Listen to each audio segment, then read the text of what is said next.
The scorching sun beat down mercilessly on Staff Sergeant James Cooper as he drove his patrol vehicle through the endless Mojave Desert. His routine border check near Edwards Air Force Base had turned into a grueling 6-hour mission due to reports of unusual activity in the area. Sweat trickled down his neck, and even the air conditioning couldn't keep up with the 110-degree heat. Something caught his eye, a strange shimmer in the distance, different from the usual heat mirages he was used to seeing. Cooper adjusted his sunglasses and slowed the vehicle. Protocol said he should radio it in first, but curiosity got the better of him. 13 years in the Air Force had taught him to trust his instincts. As he approached on foot, his boots crunching against the hot sand, he noticed the shimmer had a distinct shape. It looked almost like a person. But there was something off about it. The figure lay motionless on the ground, partially covered by sand. "Hello, this is the U.S. Air Force. Are you all right?" Cooper called out, one hand resting on his holstered weapon. No response. Getting closer, he stopped dead in his tracks. His mouth fell open as he stared at what was definitely not a human being. The figure was clearly female in form, but her skin, if you could call it that, looked like living crystal. It shifted colors in the sunlight, from deep purple to soft blue, like the northern lights trapped in glass. "What in the world?" he whispered, kneeling beside her. Her chest moved slightly. She was breathing, but the movements were weak and irregular. Despite her alien appearance, Cooper could tell she was in bad shape. Her crystalline skin had a dull, cloudy look that didn't seem healthy, and what appeared to be some kind of technical device on her wrist was cracked and dark. Training kicked in. Alien or not, someone needed help. Cooper reached for his radio, but hesitated. He knew what would happen if he reported this. The poor creature would disappear into some secret government facility, never to be seen again. Something about her seemed too human, despite her otherworldly appearance. He grabbed his medical kit from the vehicle and returned to her side. As he checked for vital signs, her eyes suddenly fluttered open. Cooper gasped. Her eyes were like diamonds, with countless facets catching the sunlight. She looked at him with obvious fear and tried to move away, but she was too weak. "Easy there," Cooper said softly, holding up his hands to show he meant no harm. "I'm here to help. You need water and shade, or you're not going to make it." The alien woman's hand weakly touched a small device on her neck, and to Cooper's amazement, a soft voice emerged, though her lips didn't move. "Help. Crashed. Systems failing." Cooper made his decision. "I'm getting you out of this heat. You can trust me." He gently lifted her. She was surprisingly light despite her crystalline appearance, and carried her to his vehicle. The alien's skin felt cool to the touch, like smooth glass. As he placed her in the back seat, her diamond eyes locked onto his. A feeling of connection passed between them, something that transcended the vast differences in their species. She managed a small nod before losing consciousness again. Cooper climbed into the driver's seat, mind racing. He knew of an abandoned mining shack a few miles away where they'd be safe from prying eyes. As he drove, he kept glancing back at his unusual passenger, wondering what chain of events he'd just set in motion. "Well, Cooper," he muttered to himself, "you wanted something exciting to happen during your patrols. Be careful what you wish for." The desert sun began to set, painting the sky in brilliant oranges and purples that matched the alien's shimmering skin. Whatever happened next, Staff Sergeant James Cooper knew his life would never be the same. The abandoned mining shack creaked in the desert wind as Cooper dabbed a wet cloth on the alien woman's crystalline forehead. He had been caring for her through the night, watching with fascination as her skin slowly regained its luminescence. Old bottles and dusty mining equipment surrounded them, casting strange shadows in the light of his battery-powered lamp. The alien stirred, her diamond eyes opening slowly. This time, she seemed more alert. Her hand went to the translator device on her neck, adjusting something. Cooper sat back, giving her space. "I am Sarah. Her translator spoke in a soft, mechanical voice. You saved my life. Cooper nodded, offering her more water. Staff Sergeant James Cooper, U.S. Air Force. Found you passed out in the desert. What happened to you? Saraha took small sips through what looked like crystalline pores in her neck. My scout ship malfunctioned during atmospheric entry. Emergency protocols engaged. But she touched the broken device on her wrist. My beacon was damaged in the crash. Scout ship. Cooper's military training kicked in. You're some kind of advanced team. Yes, the Lumerian Empire sends scouts before official first contact. She tried to sit up but wobbled.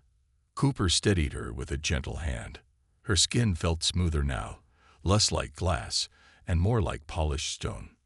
Easy there, you're still recovering. He paused, weighing his next words. I should report this. It's protocol. Saraha's eyes flickered with what looked like fear. Please, not yet. My people, they are peaceful, but if first contact happens wrong. She gestured at her broken beacon. I need to signal them properly, or they might think I was attacked. Cooper ran a hand through his short hair, conflicted. That could start an incident. Exactly. Saraha's translator carried a note of urgency. Give me 2 days. I can repair the beacon. Then proper diplomatic channels can be established. A sudden noise outside made them both freeze. Cooper moved to the window, peering through a gap in the boards. A civilian truck passed by on the distant road. Just tourists, probably. But it was a reminder of their precarious situation. 2 days, Cooper agreed, turning back to her. But you'll need to stay hidden. This area gets military patrols, civilian off-roaders, and all sorts of people who shouldn't find you. Saraha attempted to stand, her crystalline form catching the lamplight in mesmerizing patterns. Cooper helped her up, noticing how she seemed to adapt her temperature to match his. No longer cool like glass, but warm like a human hand.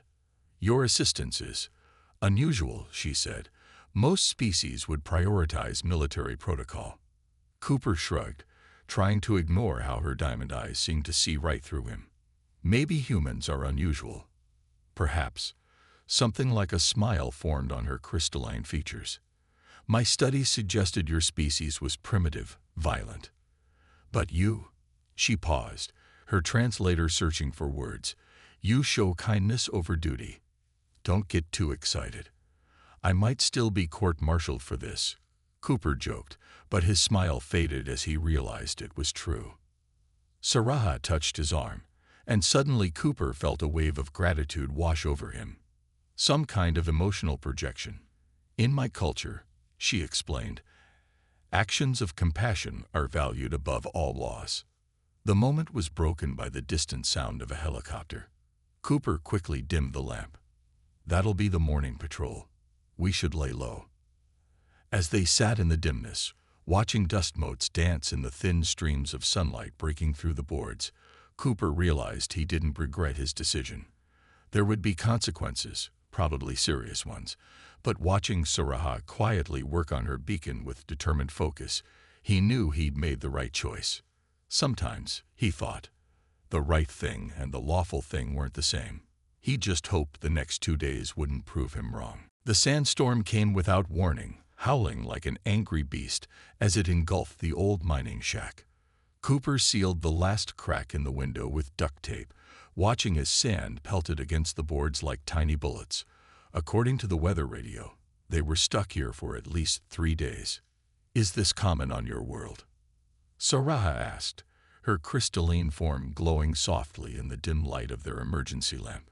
She sat cross-legged on an old sleeping bag Cooper had brought from his truck, working on her broken beacon. Sandstorms. Yeah, pretty normal in the desert. Cooper settled down nearby, offering her a military ration pack. He'd been fascinated to discover she could absorb nutrients through her crystalline surface. But this one's bigger than usual. Saraha touched the food pack to her arm, and Cooper watched in amazement as it slowly dissolved into her crystal skin. On my world, we have crystal storms. Beautiful, but deadly. Sharp fragments that can cut through metal. Sounds rough. Your whole planet is made of crystal. Yes, her diamond eyes seemed to look far away. We grow our cities from living crystal, shake them with our thoughts. Even our marriages are different. We literally merge our crystalline forms together. Cooper nearly choked on his beef stew. You mean you physically combine? Saraha's translator made a sound like soft laughter. Not completely. Small portions merge, creating a permanent bond. Sharing thoughts, feelings, memories. She paused, studying him. Your people do not do this. We stick to rings and certificates, Cooper said with a smile. Though sharing thoughts sounds interesting. A comfortable silence fell between them, broken only by the storm's howling and the quiet beeping of Saraha's tools as she worked on her beacon. Cooper found himself watching her movements, the way her crystal skin shifted colors with her emotions, currently a peaceful blue with streaks of purple. You're staring, Saraha said without looking up. Cooper quickly looked away. Sorry, it's just the colors. They're beautiful. He immediately felt embarrassed. I mean, interesting. Scientifically interesting. This time her laugh needed no translation. Humans are curious creatures. You try to hide your feelings, yet they show so clearly. She set down her tools and turned to face him. In my culture, we value honesty above comfort. Your colors would show truth, even if your words do not. Maybe that's why we don't have crystal skin, Cooper joked. We'd all be walking mood rings. Mood rings? Never mind. Cooper stood up to check their supplies, trying to ignore the strange flutter in his chest when Saraha's eyes followed him. How's the beacon coming along? Slowly. The sand is problematic. She gestured to the fine dust that had settled everywhere despite their best efforts to seal the shack. But I am making progress. The wind outside grew stronger, making the whole structure creak. Saraha's colors shifted to a worried green. We're safe here, Cooper assured her. This place has survived worse storms. It is not the storm that concerns me. Saraha's voice was quiet. When my beacon is fixed, when my people come, everything will change. Cooper sat back down, closer this time. Change isn't always bad. No, she agreed, her colors warming to a soft rose gold. It is not. They spent the rest of the evening talking about their worlds, their cultures, their lives. Cooper told her about growing up in Montana, joining the Air Force, his dreams of flying. Saraha described crystal cities that sang in the wind, schools where children learned by merging memories with teachers, and the vast crystal forests of her homeworld. As the storm raged outside, Cooper realized he never felt more at peace. Here, cut off from the world with an alien he'd met just days ago, he felt strangely at home. The universe, he thought, had a funny way of bringing people together. The sound of helicopter rotors woke Cooper from his light sleep. Saraha was already alert, her crystalline form dimmed to almost complete darkness. Only the faintest purple glow revealed her position near the shack's rear wall. Black Hawks, Cooper whispered, recognizing the distinct sound. Not regular patrol. These are special ops. He crawled to the window, carefully peering through a gap. 2 dark helicopters circled the area, their searchlights cutting through the night like bright knives. They detected my beacon test, Saraha said, her translator pitched low. I had to try it. But how long until it's fully fixed? 6 hours, maybe less. Cooper's military radio crackled to life, making them both jump. All units, be advised.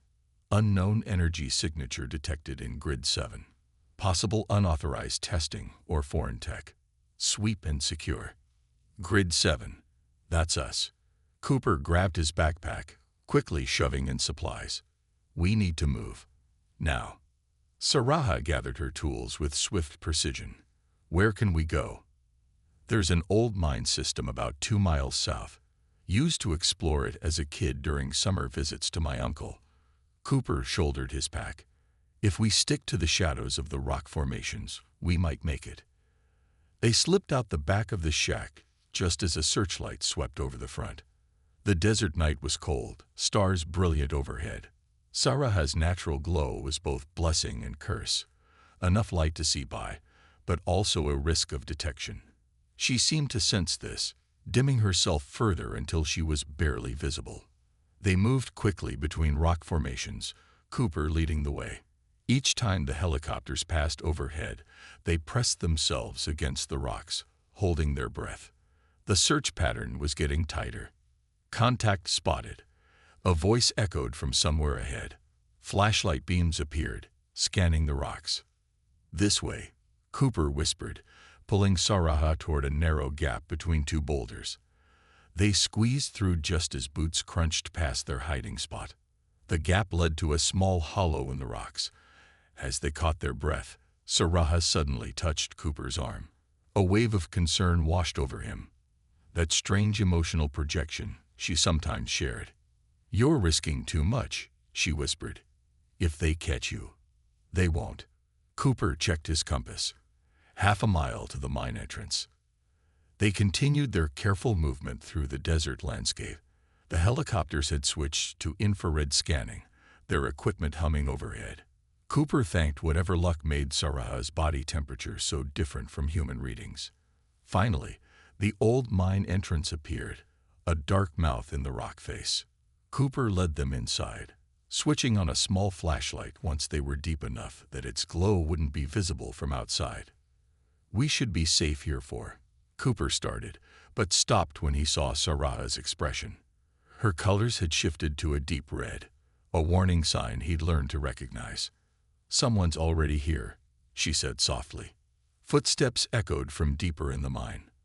A familiar voice called out, "Cooper, that you, buddy?" Cooper's heart sank as he recognized the voice.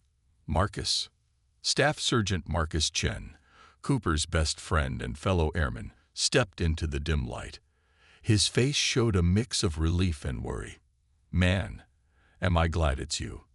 Been tracking that energy signature all night." And he stopped, finally seeing Saraha. His hand moved toward his sidearm. "Marcus, wait." Cooper stepped between them. "It's not what you think." "What I think?" Marcus looked between Cooper and Saraha, his training warring with his trust in his friend. "Coop, do you have any idea what's going on up there? The whole base is on high alert. They're talking possible alien tech." "They're right," Cooper said, meeting his friend's eyes. "But it's not a threat. She's not a threat." Saraha stepped forward, her glow brightening slightly. "Please, let me explain." Marcus sat on a rock inside the mine, rubbing his temples after listening to their explanation. His flashlight created long shadows on the cave walls, while Saraha's gentle glow gave everything a soft purple tint. "Let me get this straight," Marcus said. "She's a diplomatic scout, crashed here by accident, and you've been hiding her while she fixes her beacon to contact her people properly." "That's about it," Cooper replied, standing protectively near Saraha. "And you didn't report this because I didn't want her disappearing into some secret facility." Cooper looked at Saraha, whose colors had shifted to a nervous yellow. "She deserves better than that." Marcus noticed the look between them and groaned. "Oh man, please tell me you haven't gone and fallen for an alien." Saraha's translator made a soft humming sound. "Human emotions are complex, different from my people's logical bonding process. Yet," she turned to Cooper, her crystal skin flickering with rose-gold patterns, "I find myself experiencing things I cannot explain." "There's something else," Cooper said quietly. "Something we haven't discussed yet." He faced Saraha. "You said your people can bond with other species, right?" Saraha's colors darkened. "Yes, but the process is demanding. The non-Lumerian partner must undergo partial crystallization. Their biology would be permanently altered."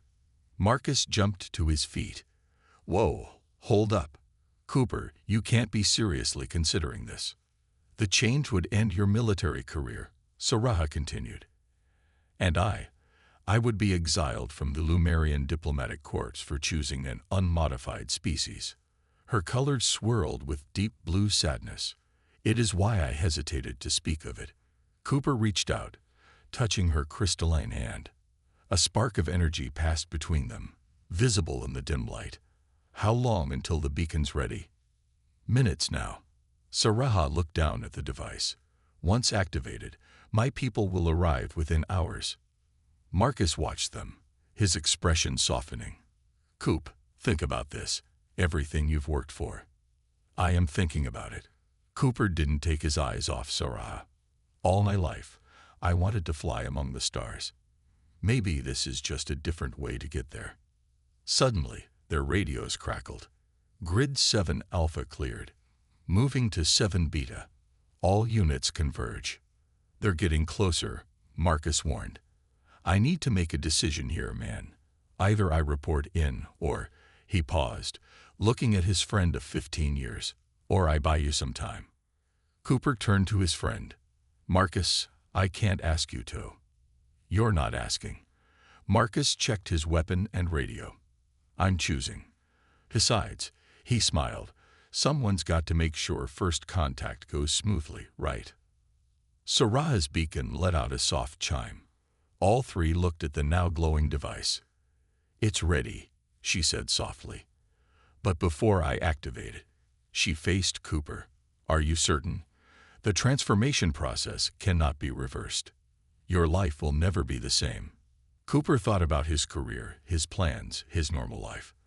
Then he thought about crystal cities that sang in the wind, about sharing thoughts and memories with someone who saw beauty in the stars like he did, about adventures beyond Earth's atmosphere. Maybe that's not such a bad thing, he said. Marcus headed toward the mine entrance. I'll run interference, lead them away from here. He looked back at Cooper. Make sure this doesn't start an interplanetary incident, okay? No promises, Cooper grinned. After Marcus left, Saraha held out her hand, her crystal skin glowing brightly. Last chance to change your mind. Staff Sergeant James Cooper. Cooper took her hand, watching in fascination as tiny crystals began forming where their skin met. Not a chance, Ambassador Saraha. Above them, hidden by rock and earth, helicopters continued their search pattern across the desert night, unaware that history was being made in an old mine beneath their feet. The desert sky lit up like daybreak as the Lumerian ship descended. Its crystalline surface caught the moonlight, sending rainbow reflections across the sand. Cooper and Saraha stood at the mine entrance, watching as the massive vessel settled silently about half a mile away. Your people don't believe in subtle, do they? Cooper joked, trying to ignore the tingling sensation in his right hand where small crystals had already begun forming. Before Saraha could answer, the sound of vehicles approaching filled the air. Military Humvees and black SUVs raced across the desert from multiple directions. Helicopter spotlights converged on their position. Staff Sergeant Cooper, a familiar voice boomed through a megaphone. This is Colonel Richards. Stand down and step away from the alien entity. Saraha's colors flickered with worry, but Cooper squeezed her hand reassuringly. It's okay. Colonel Richards is a good man. He'll listen. As if on cue, Marcus's voice came through Cooper's radio. Coop, the colonel knows everything. I had to tell him, but he's willing to talk before the higher-ups arrive. The colonel approached on foot, his hands clearly visible. Behind him, soldiers maintained their positions, weapons lowered but ready. Cooper noticed they weren't aiming at Saraha. A good sign. Sir, Cooper saluted, still holding Saraha's hand. At ease, Sergeant. Colonel Richards looked at their joined hands, noting the crystalline growth. I see Sergeant Chen wasn't exaggerating. You've really gone and done it, haven't you? Yes, sir, but there's more coming. Cooper nodded toward the Lumerian ship, which was now opening like a blooming crystal flower. 3 tall figures emerged from the ship, their crystalline forms more elaborate and angular than Saraha's. They glided across the sand with impossible grace. Saraha straightened, her translator switching to a more formal tone. The diplomatic council. They're not going to be pleased. The Lumerian diplomats arrived just as several black government vehicles pulled up.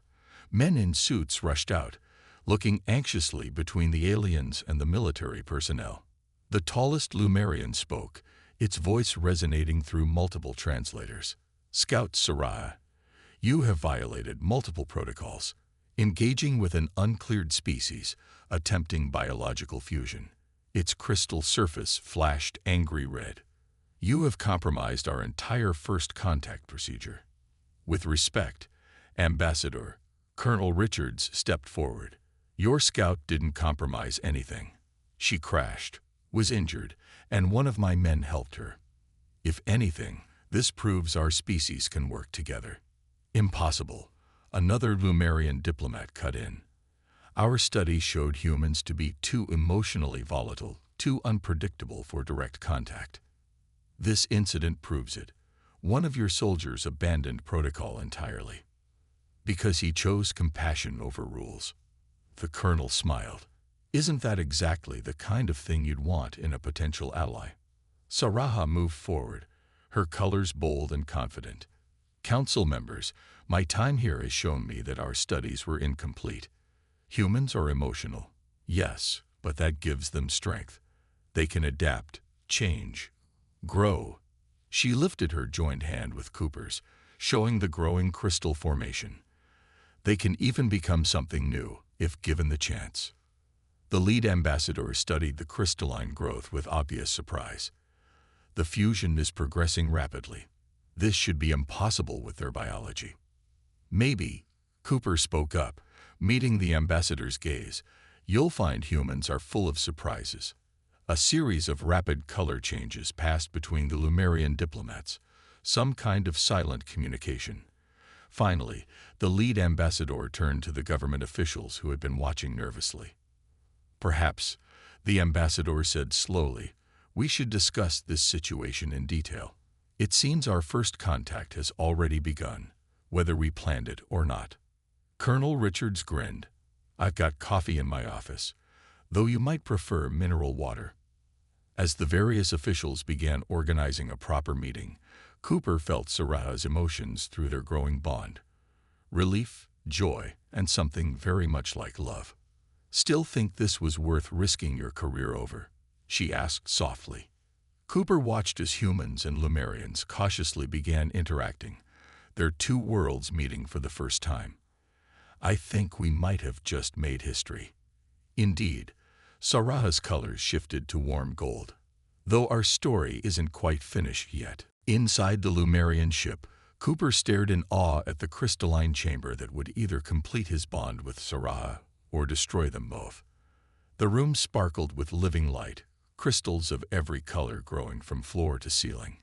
"Are you ready?" Saraha asked, her hand still joined with his. The crystal growth had spread up their arms now, creating beautiful patterns where their bodies were slowly merging. "As ready as I'll ever be." Cooper tried to sound confident, but his heart was racing. Through their partial bond, he knew Saraha could feel his fear and his determination. Behind a crystal barrier, the Lumerian Council watched with Colonel Richards and several government officials.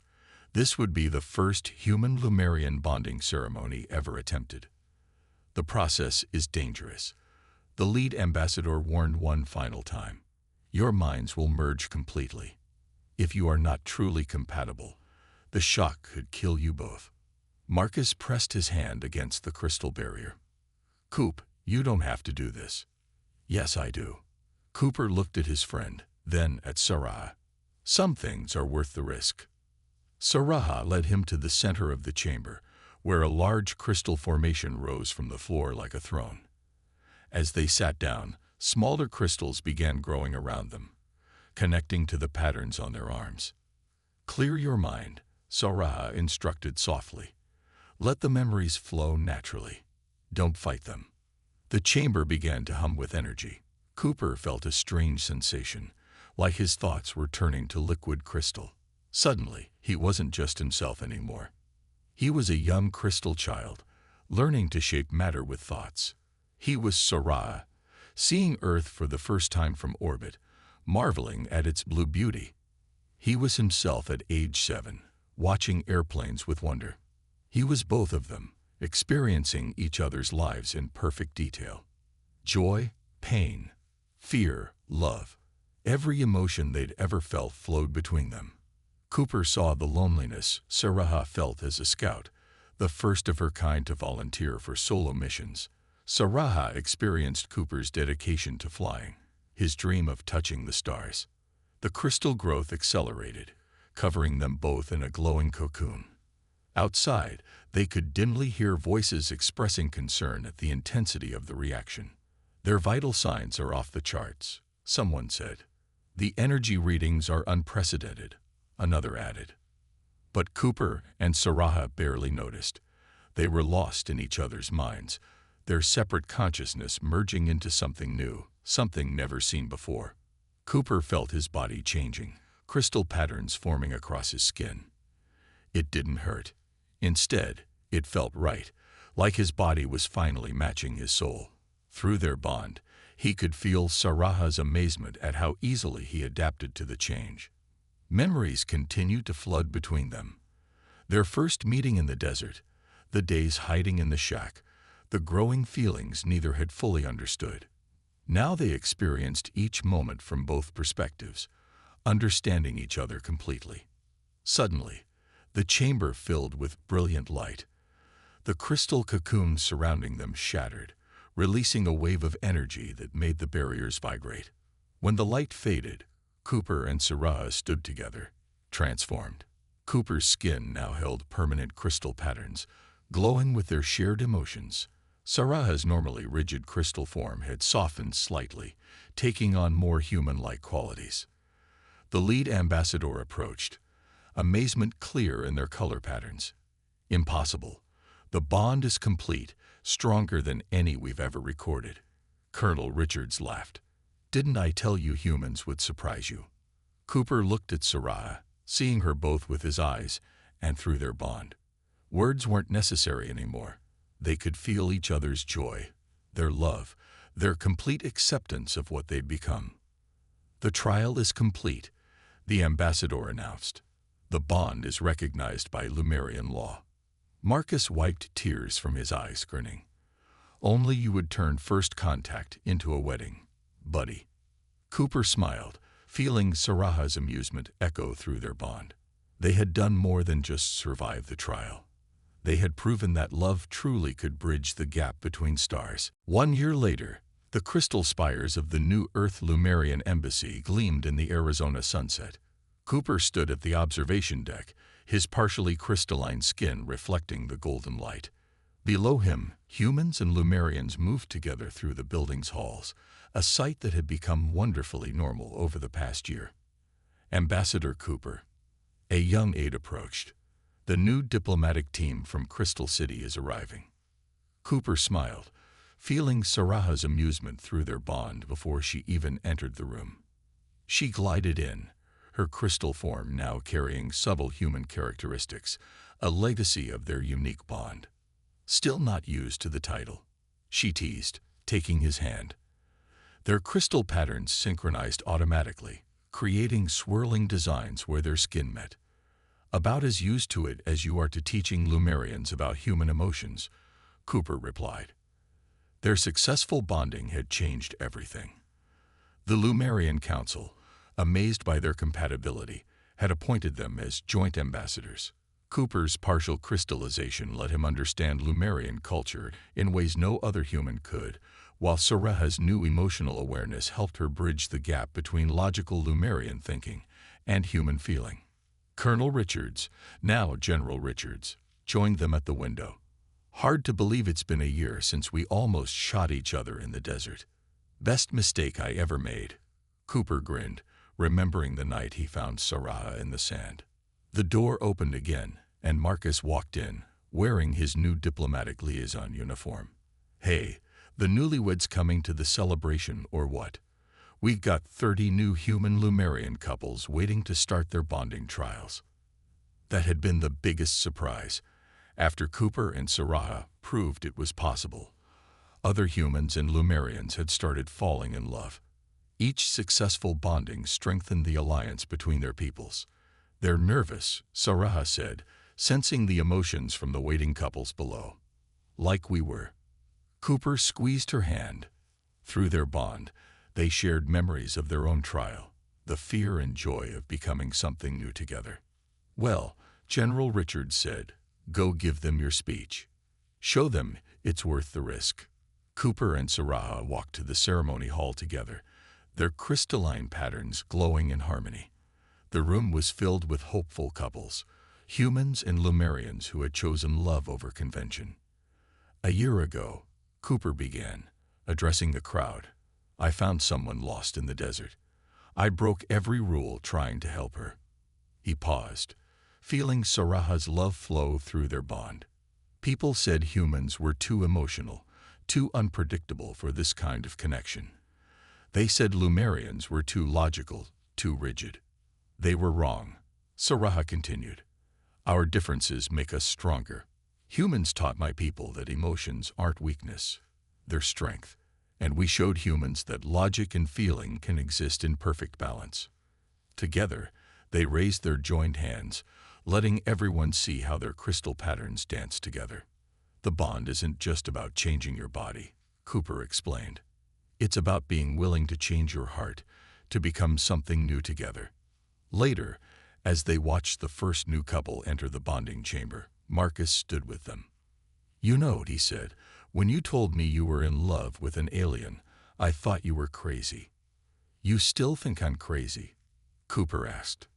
Marcus looked around at the embassy, at the humans and Lumerians working together, at the new couples preparing to bridge the gap between their species. "Nah, I think you're a pioneer. Both of you." Saraha's colors shifted to warm gold, her way of showing joy. Through their bond, Cooper felt her gratitude for that night in the desert, for his courage in choosing love over duty. As the bonding chamber lit up with new love, Cooper and Saraha stood together, their unique union a testament to what was possible when hearts were brave enough to reach across the stars. Sometimes, Cooper thought, the craziest choices led to the most beautiful destinations. The end.